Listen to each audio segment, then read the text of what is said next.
Allez, hop. Je commence par une petite introduction à Imaya. Est-ce que vous avez déjà entendu parler d'Imaya?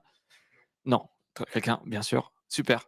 Alors, on est une société de conseil, une ESN. C'est des boîtes qui sous-traitent, ils font une marge de dingue, voilà. Ce genre de boîte, mais en mieux. On a un actif sur 3 axes, principaux, que le conseil, bien sûr, du coup, que ce soit du conseil en stratégie, en développement. Du coup, on adresse, disons, tous les métiers de la data. Et on a lancé il y a 3 ans. Alors, il y a 3 ans, qu'est-ce qui se passe dans la Terre? Il y a le lancement de ChatGPT. Ben, nous, on a lancé un peu avant. Voilà. Et puis ChatGPT est arrivé. Ça nous a un peu tous éblouis. Euh, et du coup, effectivement, on a aussi pas mal d'entre nous qui travaillent sur l'AI engineering. Euh, Autre activité, c'est les formations. Du coup, on donne des formations de data engineering, mais aussi de AI pour les data product, enfin pour les product managers, et aussi pour les développeurs. Du coup, si vous avez dans votre société des besoins de formation en IA, que ce soit pour le développeur ou pour une population non développeur, ben voilà, on est là. Et troisième axe, c'est l'événementiel. Alors, c'est un peu un fil conducteur de ma carrière, si vous voulez. Mais effectivement, on est très actif dans l'événementiel. On héberge des meet-up, voilà, comme celui d'aujourd'hui. On a aussi 2 conférences. Une conférence qui va arriver le 24 novembre prochain, qui s'appelle la Forward Data. Conférence qui traite bien sûr tous les sujets data, IA, avec des tracks qui sont à la fois pour les développeurs et pour les AI ingénieurs, et pour une population plus décideur et plus PM. Voilà, si ça vous intéresse, on a un code promo FWD Imaya 2025 pour Data, du coup le 24 novembre prochain à la cité universitaire. Voilà, avec des speakers qui ne sont pas qu'issus du Maya d'ailleurs. On a des personnes issues du Bon Coin, Miracle, bah, les grandes boîtes de la tech françaises seront chez nous. Et je passe à mon talk. Et je vais vous parler bien sûr, de planning et Act. Alors, qui déjà d'entre vous utilise Klein, par exemple? Une seule personne. Est-ce que vous avez déjà utilisé Klein au moins une fois? OK, très bien, quelques personnes. Et voilà, moi j'avais peur que ce talk soit totalement obsolète parce que ça se passe tellement vite dans l'IA que, bah, quand j'ai préparé ce talk, enfin quand j'ai eu l'idée de ce talk, c'était il y a un mois, et depuis, bah, les choses ont pu changer, mais je suis encore content que quelqu'un ne n'ait pas encore sur Klein ou similaire.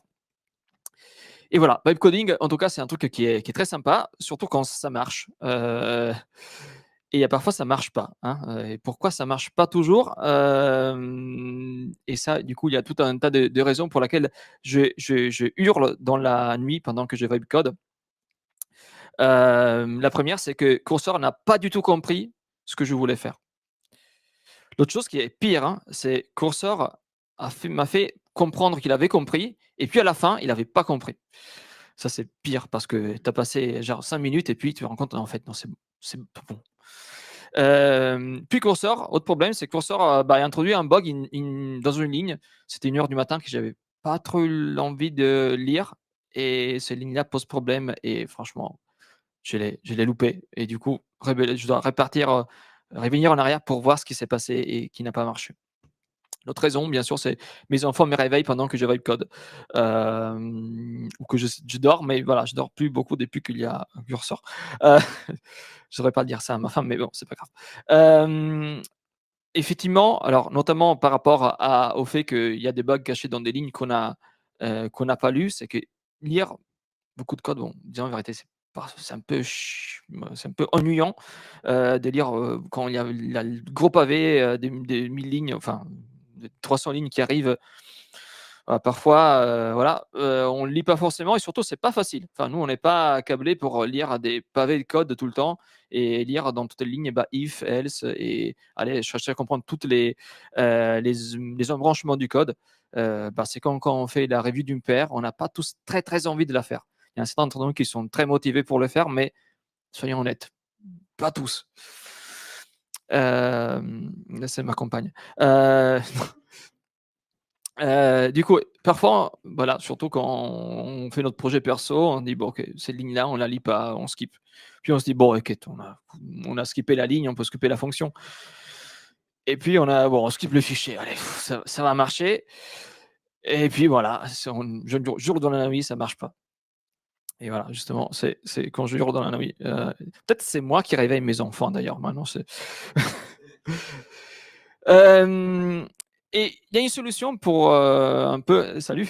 Il y a une solution peut-être un peu magique pour ça, en tout cas que je trouve très, très bien, et c'est d'ailleurs grâce à Marek que j'ai découvert ça, grâce à une publication qu'il a fait sur LinkedIn il y a quelque temps. Il parlait des clients, mais plus en général, j'ai envie de vous parler de planning. Le planning, c'est quoi? Ça permet de réfléchir à ce que vous voulez faire, heu, avant qu'il y a passe à l'étape de implémentation. L'idée, c'est que, vous, itérez sur un fichier Markdown qui vous dit, dans lequel l'IA vous dit ce qu'elle a compris de votre besoin et comment elle souhaite l'implémenter. Et l'idée, c'est que du coup, vous itérez pas sur les codes, enfin, en tout cas pas tout de suite, mais d'abord vous itérez sur le plan, sur les spécifications qu'il y a compris de votre prompt. Que bien sûr, vous avez eu la flemme de l'écrire bien de façon exhaustive.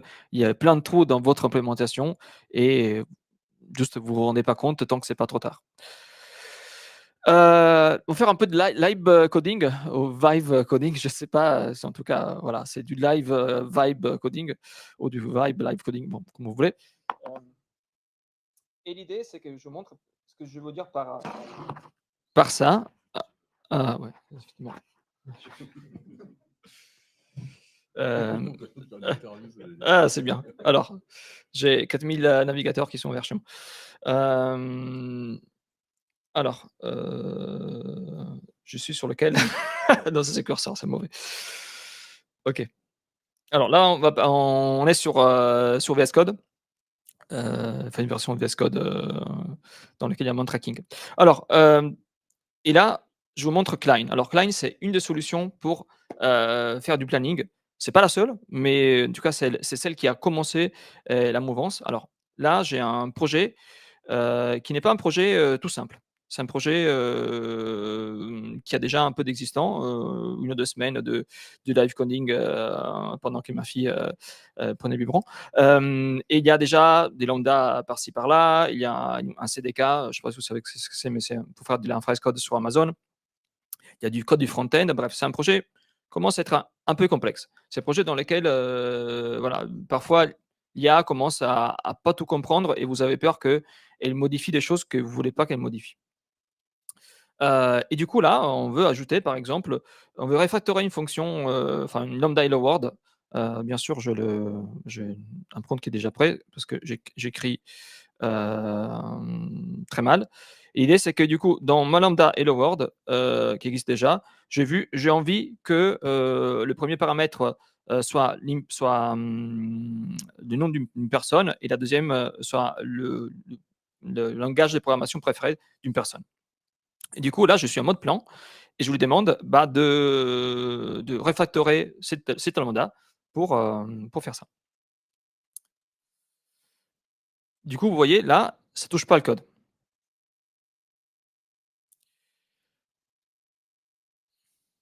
Je zoome un peu trop. Du coup, on itère sur effectivement une description textuelle de ce qu'elle a envie de faire. Du coup, il me dit: «OK, ils vont simplifier le lambda, mettre à jour, des types». Voilà, hop.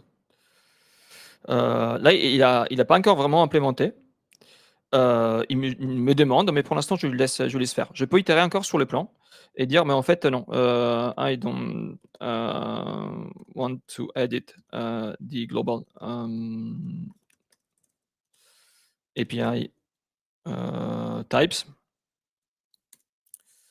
keep it local to the lambda». Et là, vous voyez, en fait, en faisant ça, OK, je sais pas,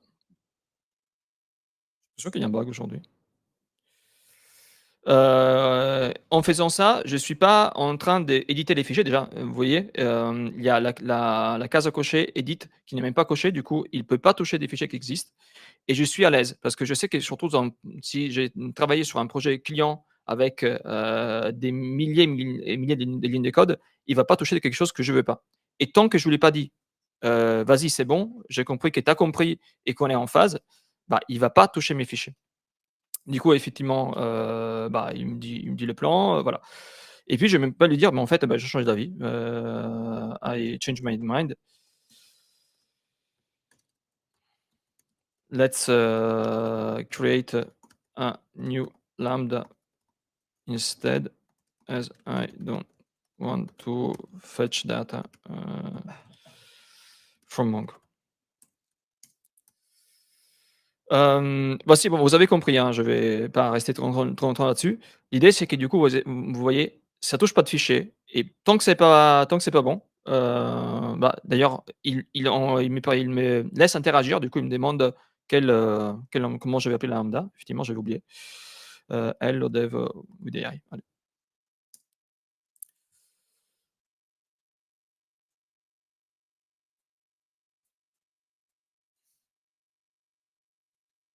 Et voici et là bon, je suis assez à l'aise avec ce qu'il m'a dit, et là, je peux passer au mode Act. Je clique sur Act et va implémenter. Du coup, l'idée principale, c'est ça. Ça peut sembler un peu time consuming au début, mais surtout sur des projets clients, des projets dans lesquels il y a un vrai enjeu, bah, ça permet d'être, déjà plus zen, et de passer, finalement d'être plus tranquille et surtout de s'assurer que vous êtes en phase justement avec vous êtes aligné avec la vision qu'il y a peut avoir de votre projet et de votre implémentation. Moi, je m'en sers du coup tout le temps de ça. J'ai même désactivé, pour la plupart, sauf quelques fois, le mode tab de curseur, parce que je j'itère que comme ça désormais. Les bénéfices du coup, c'est que le planning est plus facile à lire parce qu'il y a pas il y a pas les détails d'implémentation. Toutes les parties un peu obvious, bah, elles sont cachées, ça reste, abstrait pour vous et vous faites confiance au fait que, bah, finalement, vous êtes aligné sur le plan final et pas tant sur les détails d'implémentation de telle ou telle classe ou telle ligne de code. Surtout, c'est une documentation, ça ces fichiers-là, cette interaction-là, finalement, elle peut être condensée dans un fichier Markdown. Vous le stockez dans votre projet, dans un dossier docs, un dossier plan, et ça reste là. Vous pouvez le faire, vivre. Ça devient une espèce d'ADR, et c'est de la documentation, qui est bon, pas forcément vivante dans le sens qu'à chaque fois, il faut la mettre à jour, mais en tout cas qu'elle a vécu. C'est-à-dire qu'elle correspond vraiment à un plan. À différence des trucs, sur Jira dans lesquels, bon, il y a le plan et puis finalement l'implémentation, c'est n'a rien à voir. Ça arrive, hein. Et puis, voilà, vous restez focus, ce qui est très important, sur la big picture, notamment lorsque vous faites du vibe coding, j'imagine, si vous avez le temps, vous enchaînez sur plusieurs projets perso à la fois et c'est parfois difficile de s'y retrouver et du coup, avec ça, vous restez focus sur la big picture et pas sur le détail d'implémentation, de tel ou tel fichier, encore une fois. Et puis voilà, bonus, vous pouvez changer totalement d'idée sur ce que vous voulez faire. Lorsque vous vous rendez compte, par exemple, au bout d'un moment que l'implémentation devient trop complexe, vous dites: «Non, bon, j'ai compris effectivement que l'idée que j'avais finalement n'était pas si bonne que ça». J'ai fait marche arrière, mais à ce moment-là, il a pas encore touché un seul fichier et c'est beaucoup plus facile. Hem je vous ai montré Klein. Du coup, Klein elle fait partie d'une famille désormais d'extensions VS Code, et il y en a 3 ou 4 désormais. Il y a Klein, il y a RuCode, il y a, KiloCode. À chaque fois, c'est des forks du précédent. La différence, c'est que, bah, notamment RuCode et KiloCode, fonctionnent de la même façon, mais vous permettent de, aller un peu plus loin du mode, plan ou architecte. Le mode planning, finalement, c'est juste un mode, hein. C'est, finalement, chaque mode, grosso modo, revient à avoir prompté un IA pour faire ce que vous voulez faire et effectivement, on peut imaginer d'autres modes, d'ailleurs qui sont arrivés déjà sur Cursor, pour faire du debugging ou pour juste vous poser des questions sur la base des codes, encore une fois, sans toucher aucun fichier. Voilà, encore une fois, c'est juste du prompt engineering. Et je vous montre là assez rapidement, juste un autre extension, juste une autre extension, VS Code que j'ai pas configuré, que j'ai pas configuré. Si, si. Eh ben non. Qu'est-ce qui s'est passé? Il a perdu ma conf. OK, bon, tant pis. J'ai réinstallé, mon ordi avec la bêta. Voilà, c'est ce qui c'est pas grave. Import settings, on va voir. Bah non. C'est l'effet de la démo et pourtant j'avais testé tout à l'heure. Hem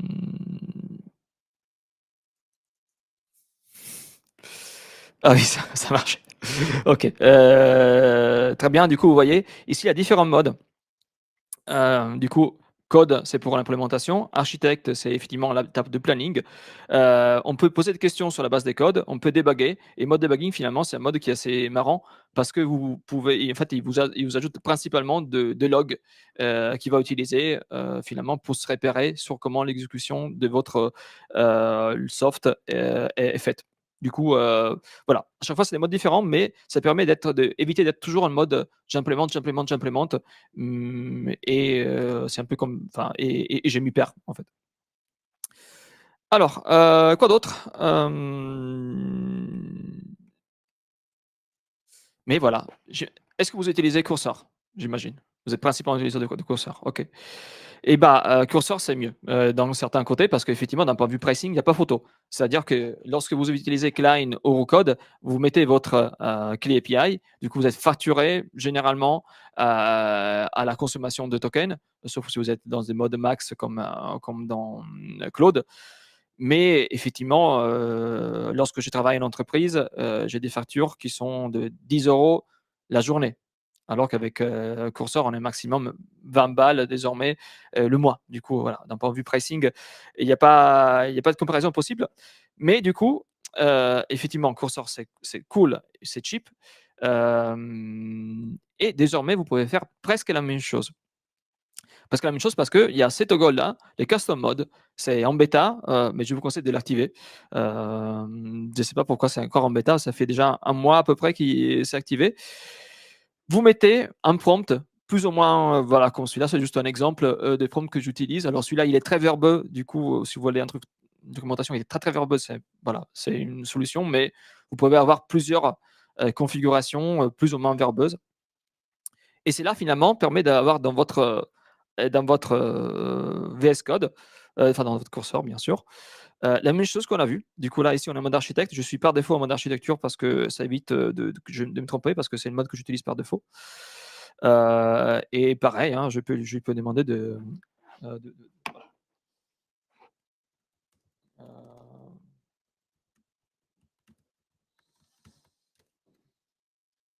heu, c'est celui-là je pense. Add some, new, CSS to ah c'est pas comme ça, mais voilà. Et et effectivement, vous voyez, là, il vous donne encore une fois, le type d'implémentation que vous pouvez, enfin, disons la structure d'implémentation que vous pouvez vouloir. Aussi avec, des mermaids, du coup des schémas. Alors celui-là n'est pas très utile parce que finalement ma demande n'était pas très claire. Mais voilà, ça peut aller assez loin. Voilà, ça c'est, encore une fois une configuration plutôt verbeuse. Mais en jouant avec le prompt, vous pouvez avoir une chose plus ou moins détaillée. Et voilà,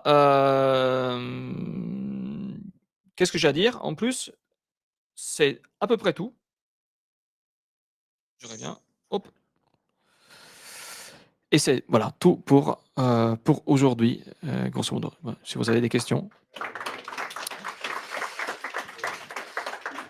Si vous voulez me suivre sur LinkedIn pendant que je fais des essais avec, VO3, n'hésitez pas.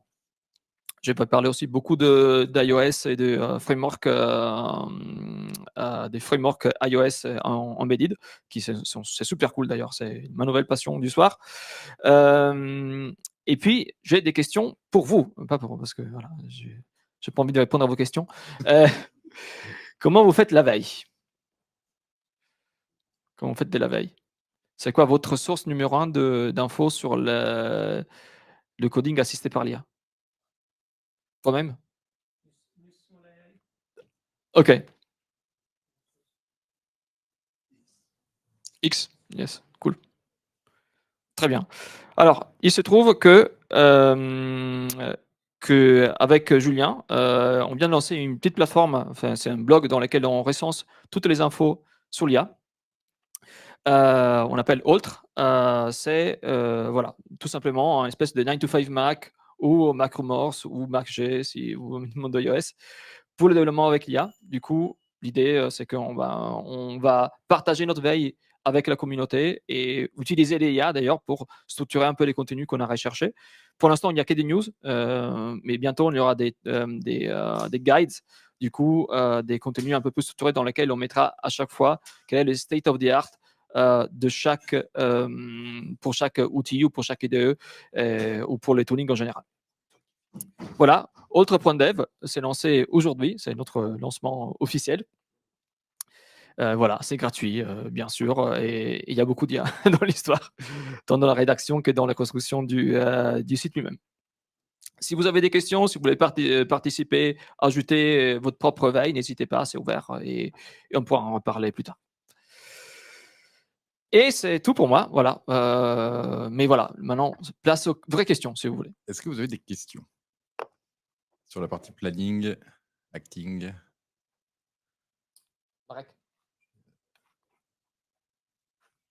Yes, merci. J'ai 2 questions pour toi. Oui. Donc, il y a une première où tu as montré donc, Claude et du coup la manière de faire des agents. Je me demande si tu as regardé peut-être l'implémentation chez Klein et Roux pour voir déjà si les prompts des différents modes sont disponibles dedans. Et aussi la deuxième question, est-ce que c'est vraiment que du prompt engineering ou est-ce qu'il y a aussi du context engineering qu'il fait en fonction du mode un peu différemment? C'est une très bonne question, et c'est dans ma to-do list, du coup, je sais pas répondre. C'est ouvert, du coup, Klein, c'est ouvert, Roux, c'est ouvert. Du coup, en théorie, je m'attends que les prompts soient là-dedans, sauf si effectivement, ils les ont mis sous LangChain et ils les fetch, ce qui est possible aussi. Mais bon, il y a quand même, je pense, il y aurait une façon de voir ce qui se passe, parce que même s'il est fetch depuis le remote, on peut sniffer ce qui se passe. Mais voilà, pour moi, il y a beaucoup de prompt engineering et pour moi, il y a pas autre chose. Pour moi, il n'y a pas du context engineering. Je dis ça au doigt mouillé, mais à voir comment ça se comporte, pour moi, c'est surtout du prompt engineering. La preuve, c'est que j'arrive à faire une chose très similaire avec Cursor, juste avec du prompt. Deuxième question sur les modèles. Donc, tu as utilisé Gemini 2.5, si j'ai bien Ouais, vu. c'est ça. Est-ce que tu as essayé d'alterner les modèles en fonction du mode? Est-ce que tu as des retours là-dessus? Oui, tout à fait. Je trouve qu'en mode architecture, par exemple, Sonnet 4, il est très créatif, mais genre trop créatif. Genre, je lui demande de faire un script pour synchroniser un bucket lambda en local et ajouter des métadonnées, par exemple. Il me fait tout un pavé magnifique avec de la coloration ASCII sur le terminal, des choses énormes. Alors que sur Gemini, il fait le script que je lui ai demandé et c'est tout. Mais alors d'un côté, c'est super cool parce que genre, quand je demande à Sonnet de faire un petit truc, il sort le Ferrari et c'est super beau. Je montre à mes collègues, dis oh regarde, c'est magnifique. Par contre, quand il y a un petit bug ou quand je dois le modifier moi-même, putain, il y a un pavé de 300 lignes et je dis je ne vais plus le toucher. Alors qu'avec Gemini, assez concis et du coup peut-être finalement plus facile à maintenir, surtout si c'est pour des petits projets perso ou des petits scripts ou des choses comme ça.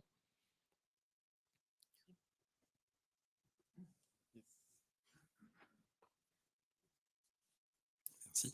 Est-ce que tu as l'impression que la partie plane, elle te fait gagner du temps? Oui. Et est-ce que tu réveilles moins tes enfants la nuit? Oui, absolument. Absolument, parce que peut-être que je m'y prenais mal en curseur, mais effectivement, parfois, le problème que j'avais, c'est qu'il commençait bien, et puis vers la fin, il dérivait. Mais du coup, moi, je voulais dire non, en fait, ça, ce que tu as fait, c'est bien au début, mais à la fin, non. Du coup, change que la fin.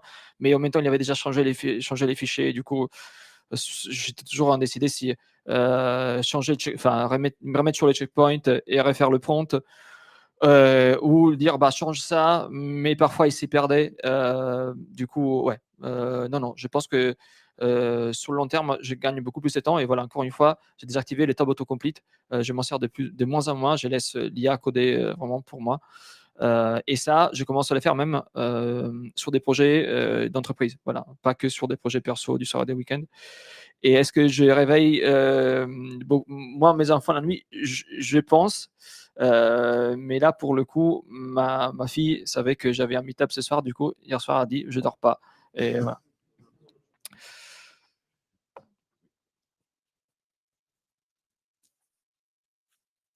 Moi, j'ai une question plus en termes de projet avec plusieurs développeurs en même temps. Comment ça se passe du coup sur le planning? Est-ce que vous voulez partager ou pas du tout? Pour l'instant, alors c'est une très bonne question. Je pense que pour l'instant, dans les entreprises sur lesquelles j'interviens, il y a un niveau très hétérogène sur la partie AI et on n'est pas tous en phase sur comment on veut que l'AI nous aide au quotidien. Du coup, effectivement, à cause de ça, on n'y arrive pas. Tout simplement, on a beau avoir le CTO, je ne ferai pas le nom de mon client, qui souhaite que tout le monde se mette à l'IA, et des personnes qui ont des features qui sont hyper adaptées, je trouve, à l'IA et qui ne veulent pas, merde, on a perdu du coup, non, et qui ne veulent pas du coup l'utiliser. Du coup, non, finalement, pas tant que ça. Et en même temps, là, dernièrement, j'interviens aussi sur des projets. Donc là, je suis plutôt en mode solo, pompier. Du coup, ça se prête pas plus que ça. Mais en tout cas, ouais, c'est un très bon. C'est un très bon. Qu'est-ce qui très pourrait être bonne réflexion. partagé, par exemple? Bah, effectivement, je trouve que sur la partie planning, c'est super intéressant parce que parfois, alors j'imagine que vous faites souvent de l'agile et vous trouvez souvent à faire ce qu'on appelle le pocket planning, en tout cas l'estimation des features. Et c'est à ce moment-là où effectivement, en équipe, on commence à dire bah, je ferai ça comme ça, du coup ça va coûter ça, je ferai ça comme si, du coup ça va être plus ou moins cher, plus ou moins complexe. Et effectivement, ces réflexions-là peuvent être aidées par l'IA. C'est-à-dire que, bah, OK, on peut réfléchir en autonome, mais aussi, à un moment donné, on peut à ce moment-là, on peut dire à l'IA: «Bah, écoute, on a ça à faire. Qu'est-ce que tu en penses? Comment tu le ferais?» Et puis on itère là-dessus.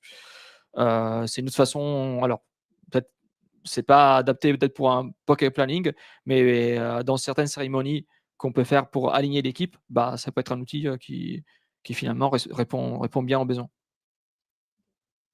Et je pense qu'on en est qu'au début de la découverte des pratiques des liens en entreprise. Je vous remercie. J'ai l'impression qu'il y a un pattern avec tous les outils de GenAI, un peu une sorte d'aller-retour entre outils spécifiques qui lancent une approche innovante, une UX un peu plus adaptée, etc. Et puis en fait, on retourne quand même aux outils génériques parce que bon, bah en fait, soit ils importent, soit ils copient, ou soit en fait, comme tu l'as dit, c'est que du prompt engineering. Donc voilà quoi. Alors, est-ce que j'ai raison d'observer enfin, est-ce que j'hallucine ou pas en observant ce pattern? Ou est-ce que, enfin voilà, j'aimerais bien avoir tes pensées là-dessus. Est-ce que, juste, je veux quelques exemples d'outils génériques, outils pas génériques. Alors pour moi, Cursor, c'est un outil générique. OK, d'accord. ChatGPT, c'est un outil générique. OK. Voilà. Et du coup, outil pas générique, Et donc, IntelliJ, par exemple. bah, alors, Klein, si j'ai bien compris, est déjà un peu plus spécifique. Ah, Ou c'est où il y a débat parce que c'est une extension et que. Bah, je dirais qu'en fait, moi, je mettrais sur le même niveau que Cursor, par exemple. L'usage que j'en fais, c'est tout à fait même niveau que Cursor. C'est juste que Cursor, effectivement, bah, ça arrive avec une UX qui est un peu simplifiée parce que bon, on l'installe, ça marche, il y a rien à faire. Versus Klein qui bon, il faut l'installer, il faut ajouter la clé API. Vous avez vu que bon, elle l'a pas enregistré apparemment. Parfois, il y a des petits bugs à gauche, à droite. Mais finalement, dans le quotidien, on est sur le même niveau. Après, sur des outils spécifiques versus, enfin, si j'ai des contre-exemples, par exemple Xcode versus Cursor. Bah, je trouve que pour l'instant, les players un peu plus génériques avancent à une telle vitesse que c'est difficile pour les autres de suivre. Je pense à IntelliJ, ça s'est vachement amélioré, mais ils n'ont pas encore, je pense, la même vitesse des releases qu'un Cursor ou même des quelques extensions Xcode comme on a pu voir. Xcode, on n'en parle même pas. Il a fallu un an pour avoir Assist Assist, puis c'est même pas sorti. Et puis finalement, ils ont mis un ChatGPT à la place. Ça marchote, mais avant qu'il y ait l'MCP, les custom modes et compagnie, il faudra attendre en 2026. Voilà. Du coup, effectivement, moi, je constate surtout ces phénomènes-là. C'est difficile de suivre des pure players, ces éditeurs-là. La question. Merci pour la presse. Je voulais savoir, après avoir élaboré un plan, comment tu fais pour suivre ce plan? Ça veut dire que comment l'IA, en fait, arrive à bien traquer le plan? Ouais, Est-ce que alors tu as un retour d'expérience sur, par exemple, Taskmaster, par exemple, ou quelque chose comme ça? très bien. Du coup, tu touches à un très, très bon sujet. Et effectivement, Taskmaster, alors, j'ai des potes qui le recommandent. Moi, je l'ai pas encore utilisé, je t'avoue. J'ai pas encore eu le temps. Du coup, pour l'instant, j'ai fait juste au gut feeling. Avec le temps, j'ai pris mes habitudes. Quand les plans ne sont pas trop ambitieux, je me concentre sur une fonctionnalité spécifique et j'essaye pas d'aller trop loin. Parce qu'après, il y a des problèmes de contexte et quand le contexte devient trop grand, c'est un peu difficile à suivre, même pour lui et même pour moi. Du coup, je reste sur des choses ni trop petites, ni trop grandes. Et le sweet spot est un peu fait un peu au feeling. Et c'est plutôt l'habitude qui me fait maintenant réfléchir automatiquement au fait que voilà, cette feature est trop ambitieuse pour être fait tout d'un coup, du coup, il faut la découper, ou cette feature, bon, elle est trop petite, du coup, je peux être un peu plus ambitieux. Mais voilà, Taskmaster, c'est voilà, une solution qui m'a été recommandée, effectivement, mais je n'ai pas encore eu l'occasion de tester. Merci. Voilà. Sinon, j'ai une autre que j'ai pu utiliser pour pas à ce niveau-là, mais du coup encore plus haut niveau, s'appelle BMAD Method, BMAD Method, qui était partagé d'ailleurs sur le Slack d'EveryDayI il y a un an. Qui intervient plutôt, qui crée des personas pour toi, du coup les personas des business owners et jusqu'aux développeurs, en passant par le product owner, par le scrum master. C'est comme des agents. Ah ouais, exactement. Et chacune a un niveau d'abstraction différente. Du coup, en théorie, si vous le utilisez dans l'ordre, vous commencez par le plus abstrait, qui va juste essayer de cadrer votre vision produit et dire ok, ça c'est trop complexe, ça c'est plutôt intéressant. Et en passant par des phases de filtrage, analyse, qui arrivent jusqu'à la partie développement. Et puis à la fin, ça vous crée un ensemble de Markdown assez étoffé avec l'implémentation de différentes features. Et à ce moment-là, on peut limite le donner à Taskmaster pour que. Voilà. Bon, en tout cas, je ne suis pas encore là, mais bon, je recommande de tester pour se faire un avis. Voilà, merci en tout cas. Merci Simonet. Merci pour les questions. Vraiment, c'était super. Voilà. Merci.